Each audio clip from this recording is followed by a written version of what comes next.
So last year in the 2015 trends, we talked about the overwhelmed employee. And this year, we started to ask people about design thinking.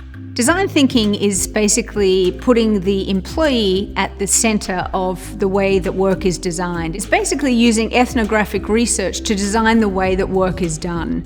And it's a really exciting opportunity, I think, for HR leaders and people within the HR organization to develop a new skill.